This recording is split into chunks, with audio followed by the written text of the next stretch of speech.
Hey, baby boomer, you want another take on decrepitude? Stick around.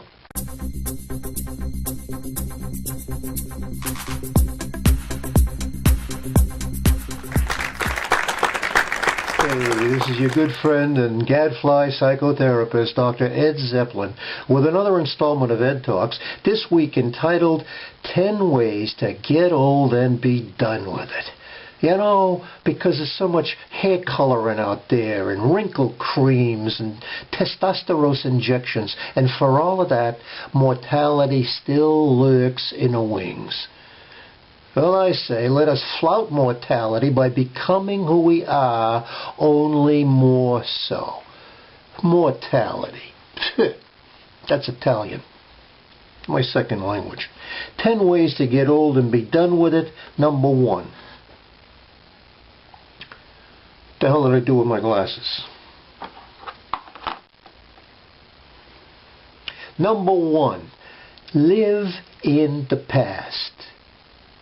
The first time you ever did it with Eleanor, the crazy but somewhat more experienced poet who had a conflicted relationship with her father and insisted on telling you about it each time she got into bed with you thereafter. Or how about that first pregnancy scare? Wasn't that something, huh? Or to flash forward to that first time you made love to your third wife. So you see, all these pristine days of awe by comparison to the present, which is a caustic and rueful thing, which forces you every day to stare in a mirror and wonder what has become of you. In my considered professional opinion, it is far better to dwell deep in the past, where your sins cannot find you, and where your delusions are still intact. Number 2, disapprove of everything, and there's a lot out there to disapprove of. There's your nosy neighbors with their dog. There's your kids who never come to see you in spite of your engaging personality and cheerful disposition. There's rap music. God knows how they can call that shite music. Disapproval is the flower of senescence. I disapprove of this message. I'm kidding. How could I disapprove of me? That's not even good mental health. Number 3, hold grudges. For grudges are the preciousest things that you own, and long after them people that you hold grudges are dead, you will still hold your grudge. It's a beautiful thing. Number 4, stick with the familiar. Be suspicious of anything that's new or anything that moves for that matter. Stay in the house with the shades locked and the doors drawn, because it's a dangerous place out there.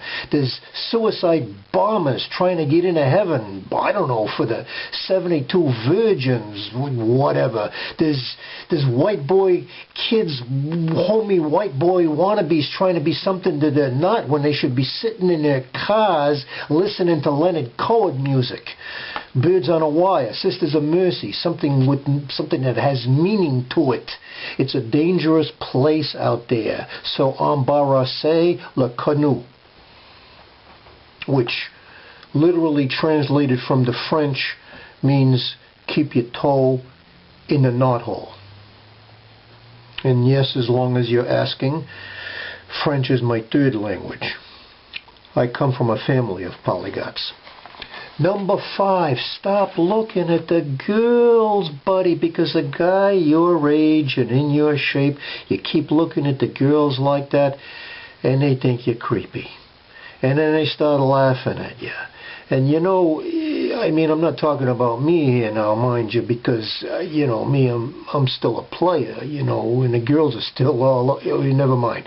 But as for you, your dignity is much more important than your than being horny. Stop looking at the girls. Come on. Of course, if you insist, you could do like me, you know, sometimes. I go like this. See, now that way you can look at the girls and they don't know what you're looking at. Yeah, you know what I mean? Number 7. Hey, it got dark in here. Turn the lights back on. Oh. Number 7.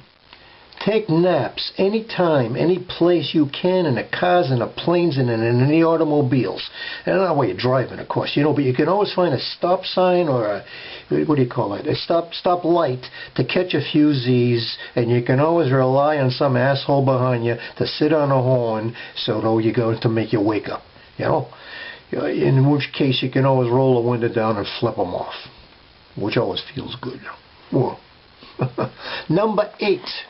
Take naps anytime, any place you can, in the cars and the planes and in the automobiles, and repeat yourself as frequently as possible.